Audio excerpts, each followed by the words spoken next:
Hey ladies, I am just coming on here really quickly.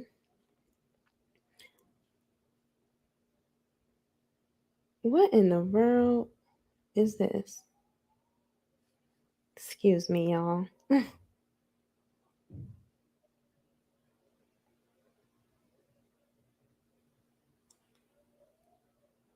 y'all could like the video, that would be helpful.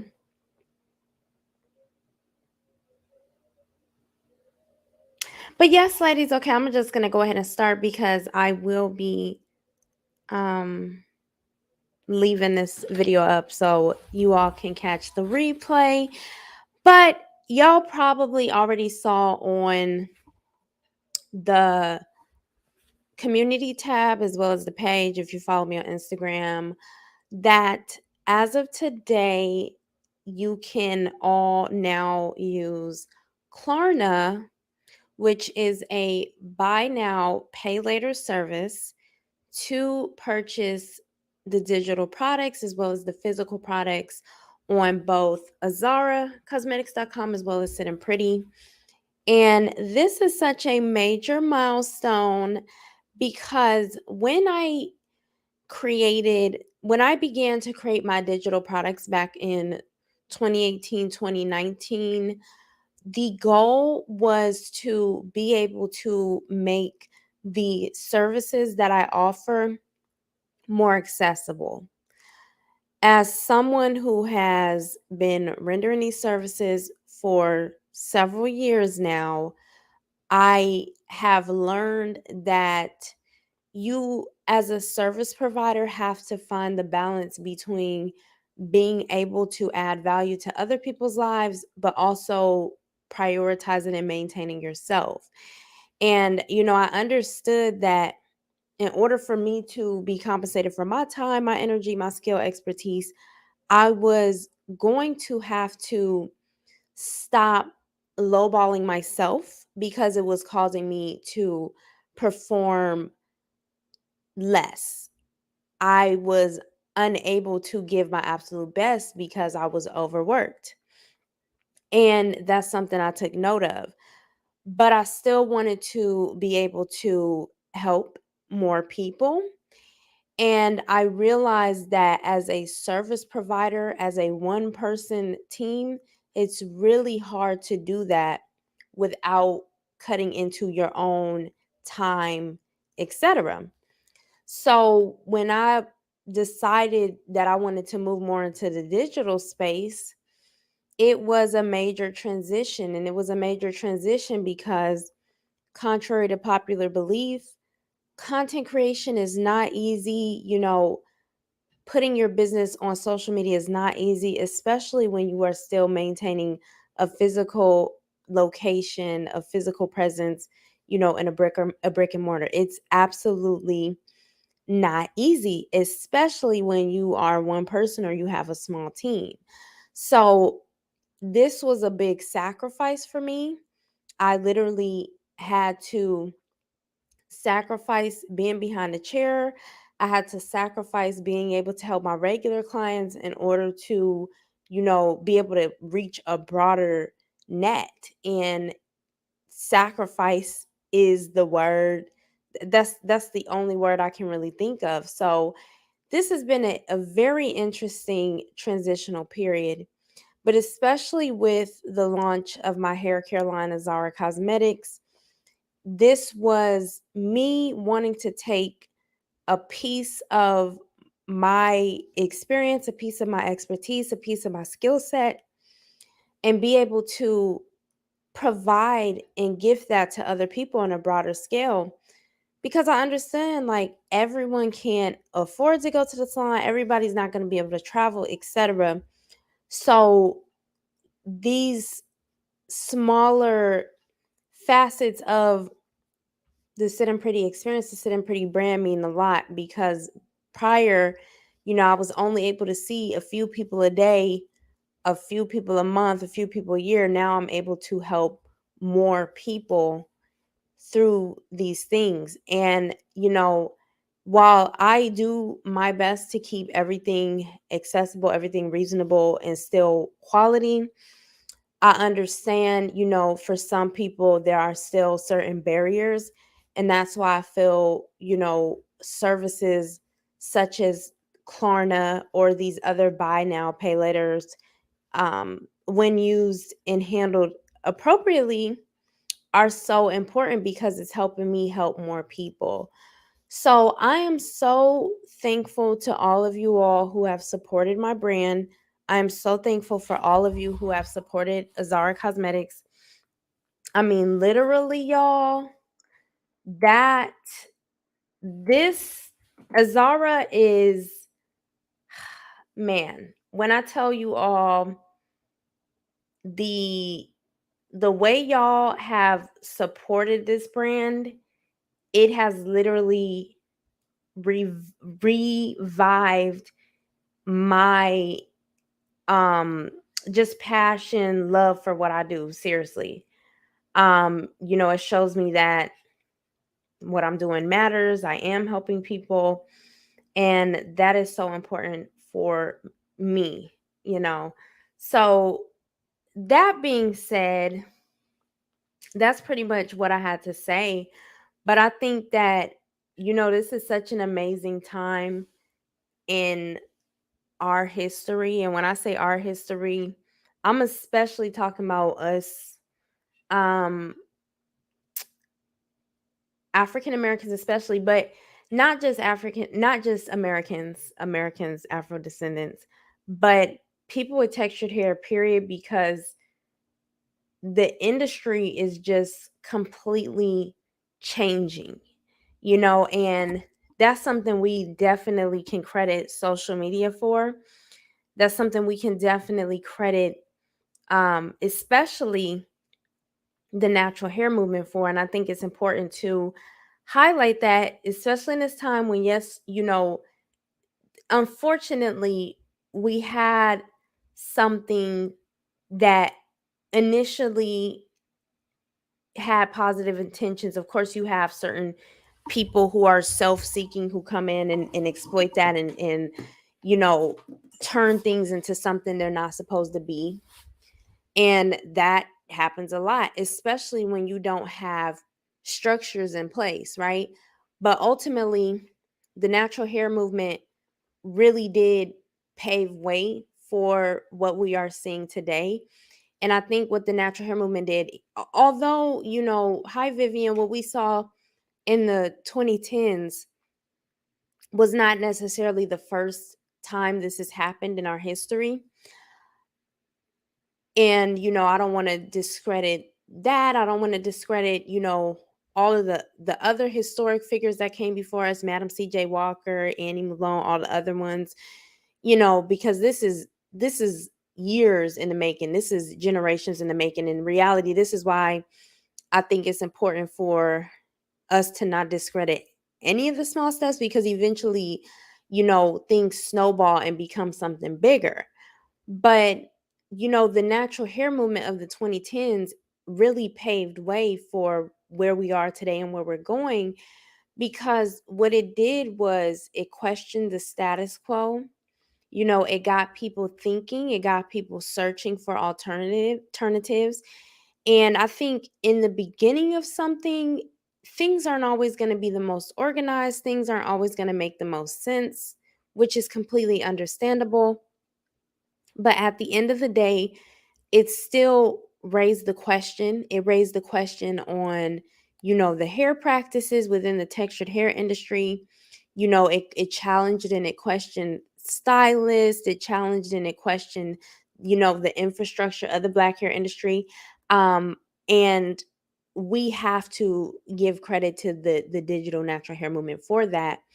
And also, thank social media for allowing us to do what we're doing, and also thank technology and advancements in technology, period, because, with the way, with template websites and the way things are today, it makes everything more accessible, and it levels the playing field to where somebody like me could be able to get on here and even speak to y'all, create what I'm doing, and reach you all. It really comes down to technological advancement.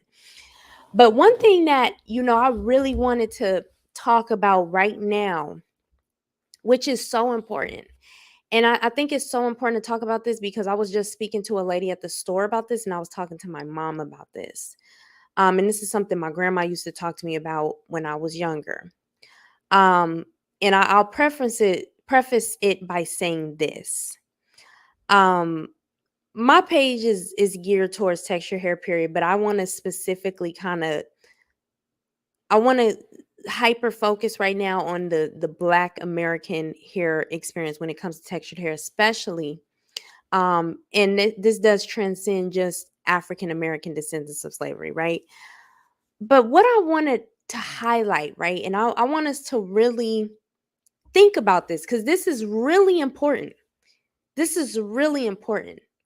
We moved from an era where we literally were marginalized and priced out of our own market. We literally are coming out of an era, and we're still there. This is something, this is so serious, right? Y'all, this is so serious. And as critical, like I might come out and I might critique things and stuff, but at the end of the day, y'all, like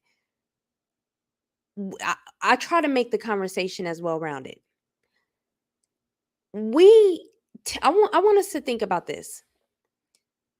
I'm sure y'all are familiar with the young lady who came out online and she did the pink sauce, right? Or we have the girl who came out with she had like the velvet do-rags. We have all of these wig artists and different things like that. It's so important that we as African Americans especially start getting some education and educating ourselves on business and ownership. And I know, and I'm going to go out and I'm going to say it, my channel is for free thinkers, period.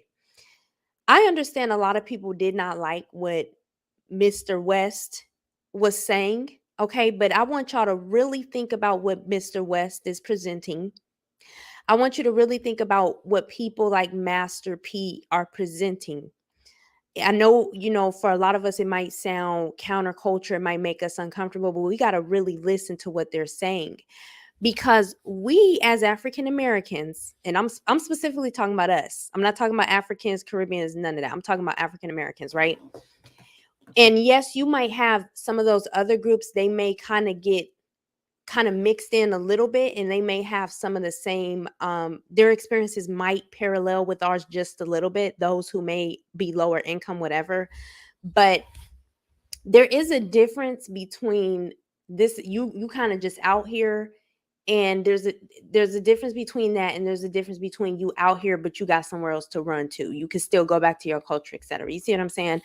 But for so many people, we build wealth we have built wealth for so many groups, whether it be the Arab community, with their liquor stores in lower income Black areas, whether it be the Koreans, and I'm specifically gonna get on them today. And I know this is a little bit of a squeamish conversation for some, because like on my channel, y'all, I have Hispanic viewers, I have all kind of viewers, I have whites, I have all kind of people who patronize, but obviously I'm going to focus on my majority, which is African American women.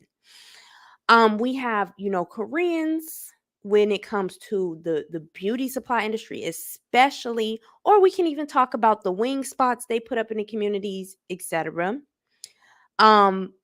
We can talk about many things. Y'all could drop y'all examples. You all can go back to your mind. Mr. West, what he had to say about music artists, whatever.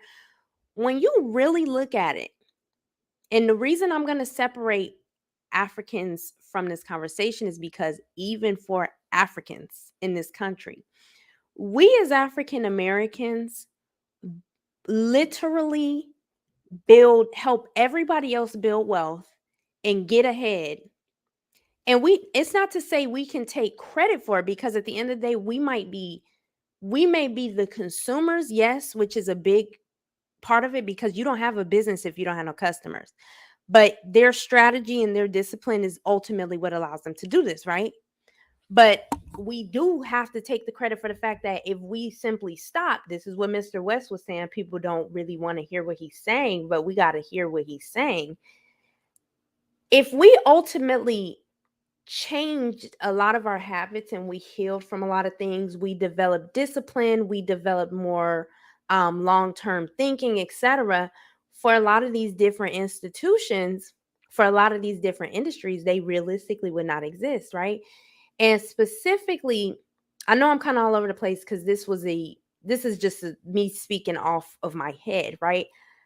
The reason I brought up like the girl with the pink sauce, the reason I brought up the girl with the cashmere do-rags in Los Angeles, who her business kind of unfortunately flopped, or these different people we see who come and grow on social media, different young African Americans who are, using social media, using their influence. Because even before social media, we got to be real about the fact we are some of the most influential people. I don't know why. It just is what it is. So these are young people who have come to the internet and use their influence to create enterprise and to build a business. But unfortunately, these are young people who also they're not seasoned, they don't have the education, they haven't done the personal development, etc., right? And unfortunately, they like end up discrediting their brand just with the bad business practices. And I think what's so important, y'all, is in this era, if people are willing to put forth the effort to make the improvements and the change, I think it's so important. I know it's very corny, like the support black businesses thing. I don't think you should support a black business just off the strength of the business being black. But if you have $1 in your hand and you have multiple options, I think as long as that black business owner is doing what they can to do what they can and do it the right way, I think it does make sense for us to give our dollars there. And I'm going to tell you the reason why. For so long, and this is why the internet is crazy, y'all, for real. We just came out of an era where for so long you had many American Negroes. I'm going to just say that just to simplify this, right? Male and female. And if y'all could like this video, please like the video, it would be helpful. We just came out of an era where you had many American Negroes, male and female, who were doing what they could to break into the beauty supply industry, right? Or the textured hair industry.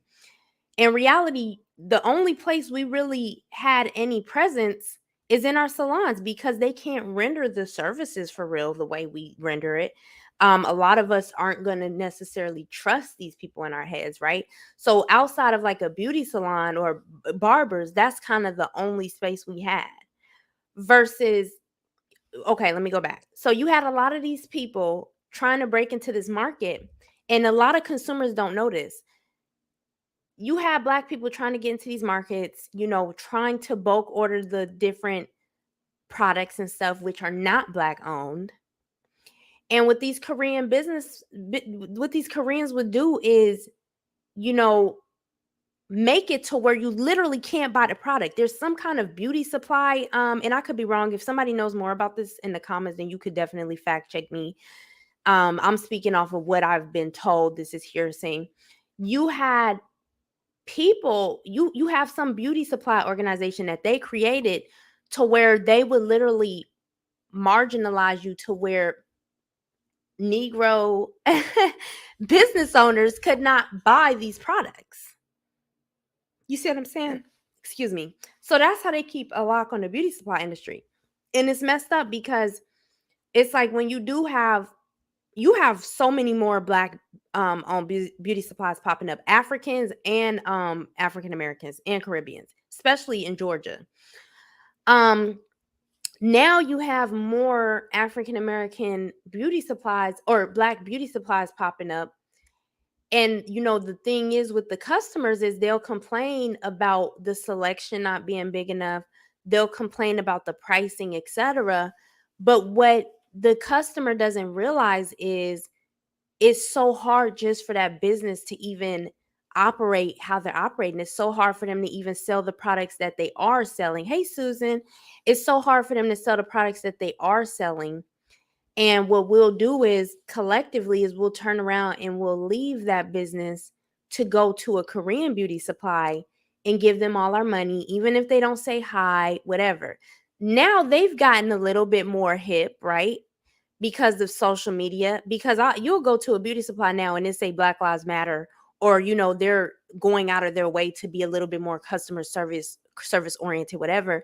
But they still won't hire you. What I've noticed lately is usually if it's not them working, it's a Latina. So you still it's like you are the cash cow, but you have no returns. You get no returns. We go through all of this just to buy products that aren't even high quality products. And to me, what's crazy is, and I've said this so many times, why are we breaking our necks to go and purchase these products from these people that they don't even want to really give us the products, even though these are for us? We are consuming these products. They don't even want to allow us to get in on this. Why aren't we creating our own products? And not these BS products. This is why I said we got to get better. And this is what Mr. Kanye West was saying. A lot of people didn't want to hear it when he was talking to Sway years ago. And when Sway was telling him, well, why don't you do it yourself? Right. Which is a great question. Why don't you do it yourself? But what Kanye West was essentially saying is, certain industries, they will basically make it to where you can't, in order for you to produce something at the quality you want it to be at, where it's competitive with the corporate products and the conventional products, there's a certain level of access you need to raw materials. You need certain blueprints, you need certain operations. There's certain things you need to be able to execute these things at a higher level, right? But these people, these different industries all across the board, will make it to where you can't get access to that information. So then you got to put out an inferior product and the people don't mess with it. And you see what I'm saying? So this is why, the same way they out here doing, where, oh, you can't get in a beauty, you can't even buy the products, the Koreans won't even allow you to buy the products. Black people literally have to be that disciplined in order for this to, the same way my mom and I, we went to the beauty supply the other day, and when we walked in, it was a Hispanic girl at the counter. This is a Korean beauty supply. They didn't say nothing to us. I said, okay, well, I won't be spending my money here. I gave my mom, what does she want to do? She says she don't want to spend the money either. So we left. We went to the next beauty supply, which is another Korean owned beauty supply, but they actually work in it. And it was the same thing. They did not speak. And these two white ladies came in after us, and they're hi, hi, ha, ha. And I said, I'm personally not spending money. I asked my mom what she was buying. She said she was buying a wig. I told her, hell no. You want a wig and lashes. I'd rather you at least give the money to Target, where Black people are at least employed, and then we can go get some hair from one of these mini hair boutiques out here. And that's what we did. And see, that's the level of discipline like we have to have in order for people to put some respect on our name, like literally. Do you see this? So we live in a very powerful time, because this is beyond, this transcends race. We live in a time where everything is so much more accessible just due to technology. You don't have to go and get signed by a music label to be a big artist. You have social media. You don't have to go and spend $50,000 on marketing every month. You have social media. Like, everything is so much more accessible now that people, period, you don't have to go and ask people for questions. You don't have to go to college no more. College is like a thing of the past. Unless you're in the STEM field, you don't have to. You barely got to go through these big institutions and have somebody approve you to do anything. So my thing is, I feel like more Black people, more Black women, more African American women, yes, need to be open in beauty supplies. And to me, why are we tussling fighting to get these terrible, crappy products, Shea Moisture, Creaminate, all these products. Why are we, going through all this just to get these products when you have so many black owned brands, especially in the South, especially in Atlanta? You have so many brands out of the South. You have, I think Nairobi is a black owned brand. You used to have this one called Basic. I think they end up going out of style, but I know if it's not Basic, it's another one that there's so many brands. You got Peruvian White by Marcus, which I know Marcus personally. Peruvian White. There's so many professional grade, high quality products, and you also have more niche markets. We don't more niche products, on the market. So you don't have to do these things anymore. You see what I'm saying? So I think I'm a believer, like, you really don't need that many hair products, but this is America. There's so much room to capitalize on this situation. So there should be more black beauty supplies popping up, and there should be more black products. And when I say black products, I don't mean products that are geared towards black hair, because y'all know I don't believe in that.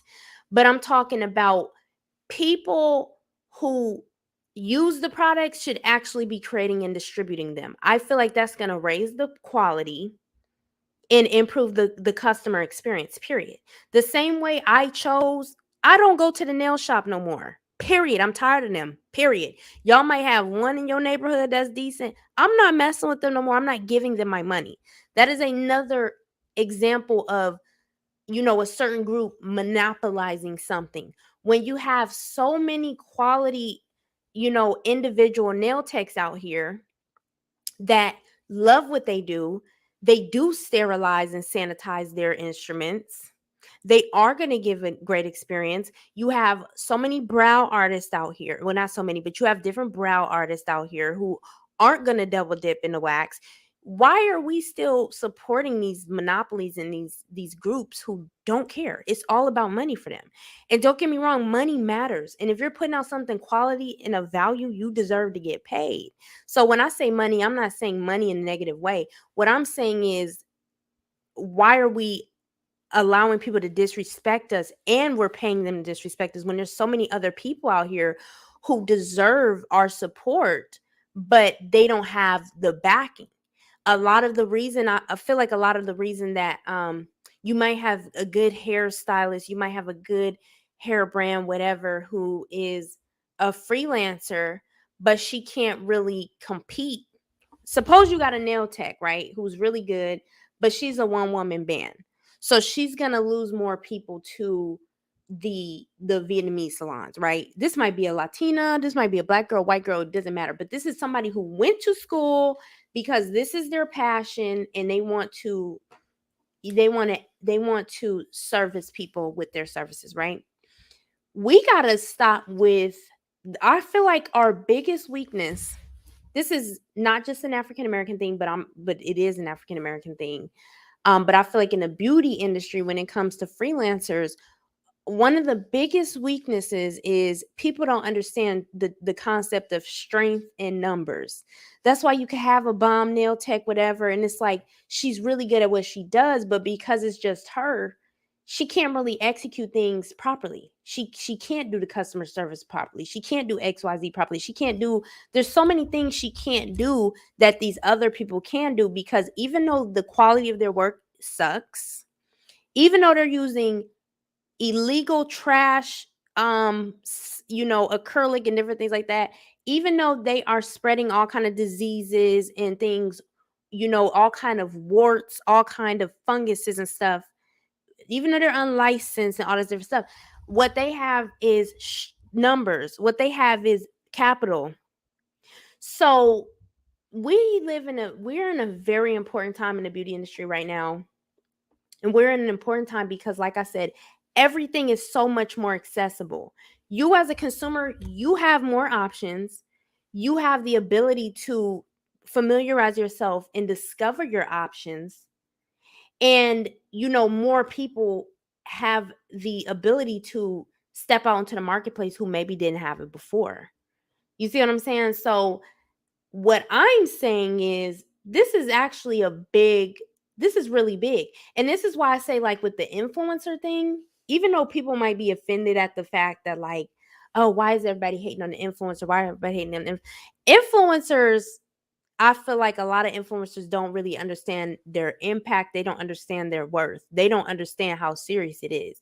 And they sitting up here selling out over chump change when they really could be using their influence to push so many more things further ahead. You see what I'm saying? Like, think about all of these big corporations, whatever. You could be using your influence to push better quality things that are going to actually, in the long run, make moves, big moves. Everybody is not you. At the end of the day, you got to do what works for you. So I'm not saying you're obligated to do it. I'm saying I think people as a whole, when I say people, I'm talking about consumers, I'm talking about influencers, stylists, small product companies, whatever. Like, I feel like we got to realize this moment that we are in right now. Like, we literally are changing the way that we're changing our hair care experience. Is this making sense? I mean, you got people like Elite Hair Care here on YouTube. That's I ain't never seen. I done seen a lot of hustlers before. This lady, I don't know her personally. She be hustling. This lady be hustling. This lady be doing hair, making live streams, going to sell her products, cooking. She got kids. This lady's a hustler.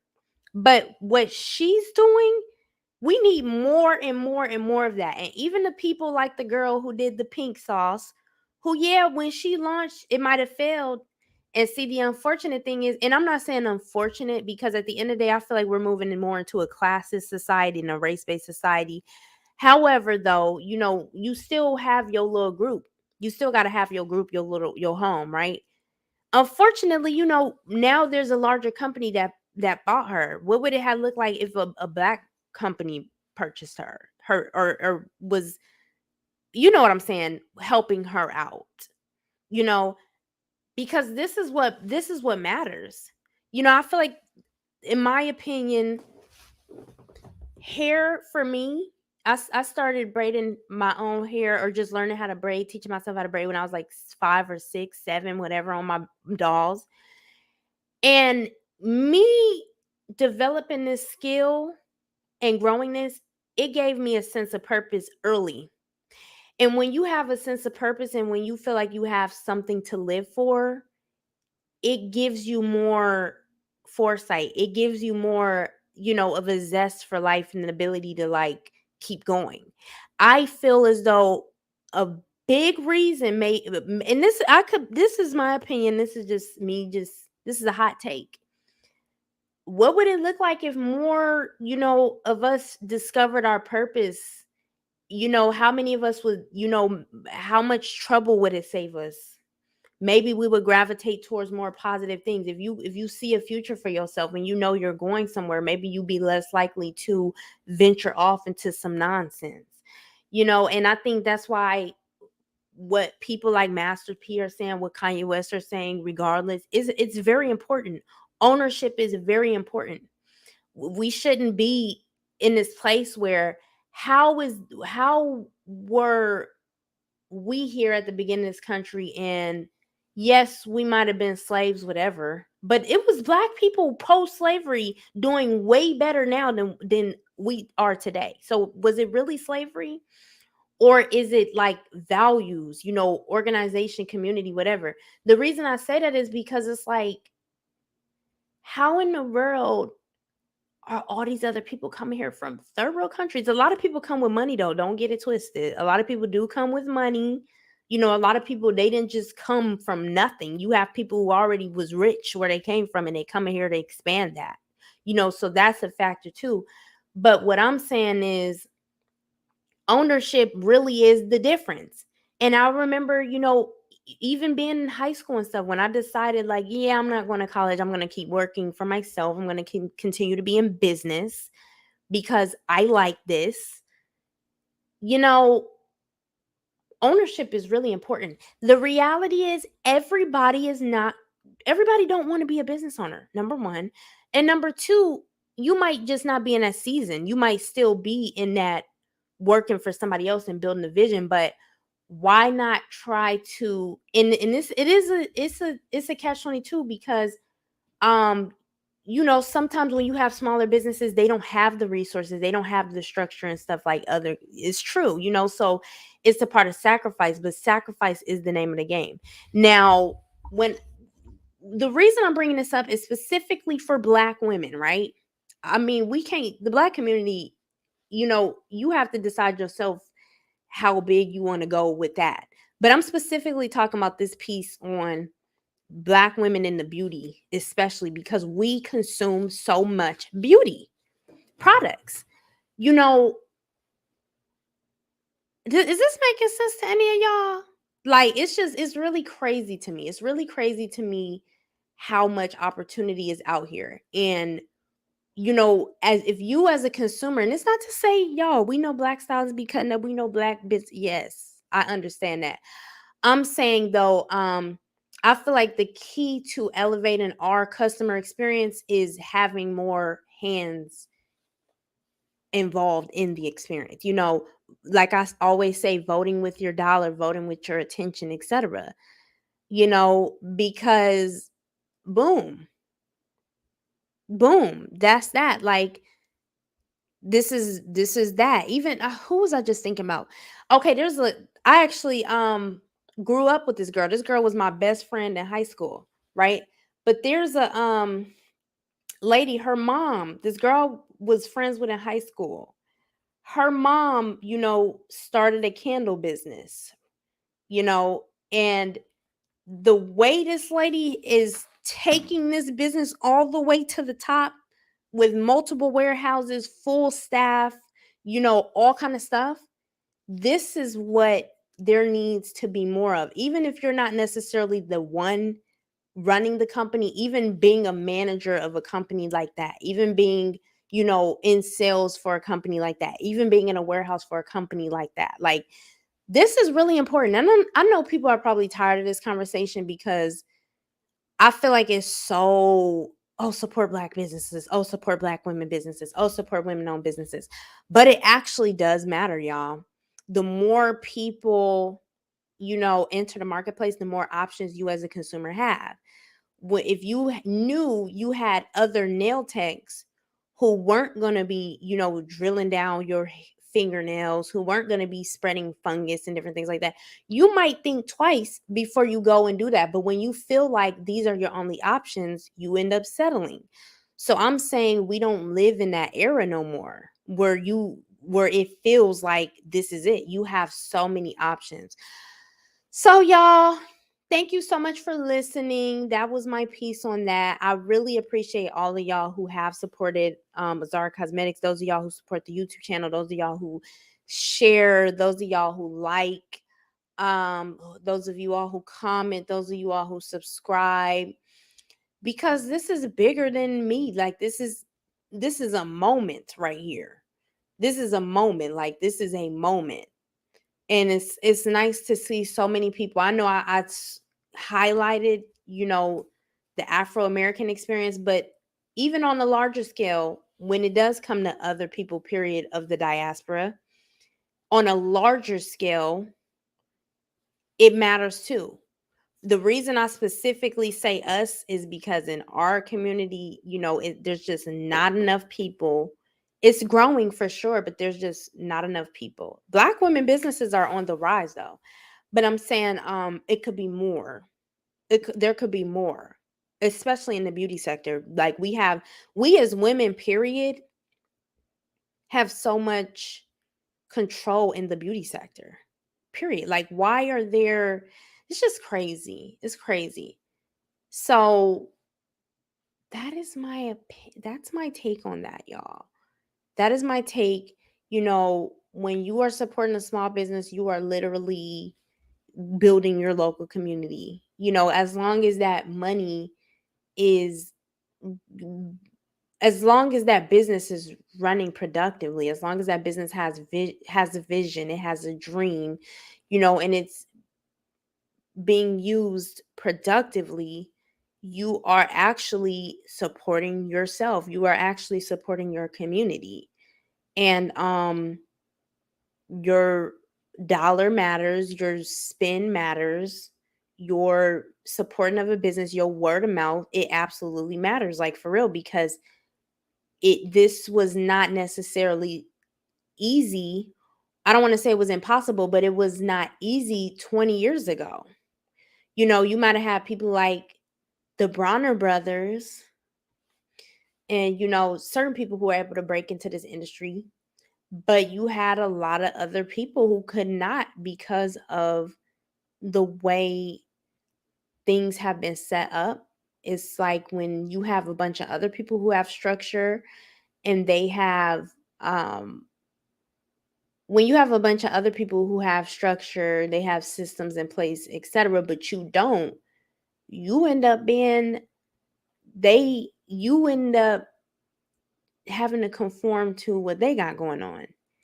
You know, what would it look like if you adopted that same structure? Like Black women especially are a economic gold mine. And it's just like, make sure that when you when you spend your money, make it an investment. Like make it go back into you, something that's directly going to benefit you. Does that make sense? Because I think Black women are the biggest spenders, like our Black people especially, but I think African American women are like the biggest spenders or something like that. What is it called? Statistically. And then not only that, you see how passionate, and quick to make a song out of something or quick to put something on, and then you make it even bigger. So make sure when you co-sign stuff, you co-sign stuff that's deliberately going to actually benefit you, not stuff that is going to continue to make somebody else rich while they can give you the most mediocre experience, the most mediocre quality. You see what I'm saying? Like, that's crazy. You got to know your worth as a consumer and make sure you are going where you actually you get a return on your investment. So, thank you all for listening, ladies, and I appreciate your support. And I'm so excited to see where the industry goes in 2023 and beyond. If you all, had maybe some resources you wanted to drop in the comments for Black owned beauty supply stores, Black women owned beauty supply stores, Black women owned hair brands, beauty brands, makeup brands, whatever, definitely consider leaving those in the comments so people could go over and check those out. And I will talk to you all in another video.